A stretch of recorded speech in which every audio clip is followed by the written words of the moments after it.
तर कस काय पब्लिक, जय शिवराय. परत एकदा आपल्या नवीन ब्लॉग मध्ये बऱ्याच दिवसानंतर सर्वांचं स्वागत आहे. तर पब्लिक, 11:15 वाजता आलतो आपण संकेतच्या घरी, कारण आपण आज चाललेलो पायी वारीला चालत, कारण आज होता आषाढी वारीचा खास दिवस. त्याच निमित्ताने मी, प्रज्वल आणि संकेत आणि आपली गावाकडची मित्रमंडळी आम्ही सर्वजण चाललेलो आपल्या विठ्ठलाच्या दर्शनाला पायी चालत. दरवर्षीप्रमाणे यावर्षी पण आपली बरीच मित्रमंडळी आपल्यासोबत होती.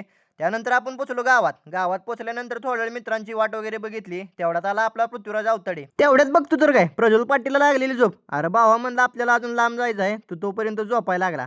त्यानंतर आपला आदित्य सपकाळ पण आलता. आदित्य सपकाळ सोबत थोडं मस्तपैकी गप्पा वगैरे मारल्या. गप्पा वगैरे मारून झाल्यानंतर आपली बरीच मित्रमंडळी जमलेली. तर पब्लिक, बरोबर 12 वाजता आपण आपल्या पंढरीच्या वारीला सुरुवात केली. या पंढरीच्या वारीमध्ये बरेच मित्रमंडळी आपल्या सोबत होते, त्यामुळे जाताना खूप मजा येत होती आणि रस्ता उरकलेला पण समजत नव्हता. तर मंडळी, पंढरपूरची आषाढी वारी असल्या कारणाने दरवर्षीप्रमाणे यावर्षी पण चहाचा प्रसाद वाटप चालू होता. त्यामुळे एका ठिकाणी थांबून मस्तपैकी सर्व मित्रांनी चहा वगैरे प्याला. मस्तपैकी चहा पिऊन झाल्यानंतर आपण तिथेच थोडा वेळ थांबलो, कारण आपला दत्ता दांडगे म्हणजे दत्ता डॉन येणार होता. दत्ता डॉन येणार आहे म्हणल्यावर चला म्हणलं थोडा वेळ वाट बघूया. तेवढ्यात आपल्या दत्ता डॉनची पण एंट्री झाली. दत्ता डॉनची एंट्री झाल्या मस्तपैकी त्यानं चहा वगैरे प्याला. त्यानंतर परत एकदा पंढरपूरच्या दिशेने आपली वाटचाल सुरू झाली. तेवढ्यात बघा आपल्या पृथ्वीराजला आला एक कॉलवर होता आपला बाबूराव, म्हणजे आपला महेश चौगले. काय ना, मग त्याचीच वाट बघत आम्ही थोड्या वेळ चळ पाटला थांबलो. बराच वेळ वाट पाहिल्यानंतर आपल्या बाबूरावची पण एंट्री झाली. बाबूरावने काय ना गाडी वगैरे लावली. त्यानंतर आपली परत एकदा पंढरपूरच्या दिशेने वाटचाल सुरू झाली. त्यानंतर आपण पोहोचलो आपली कर्मभूमी, म्हणजे आपल्या स्वेरी कॉलेजवर.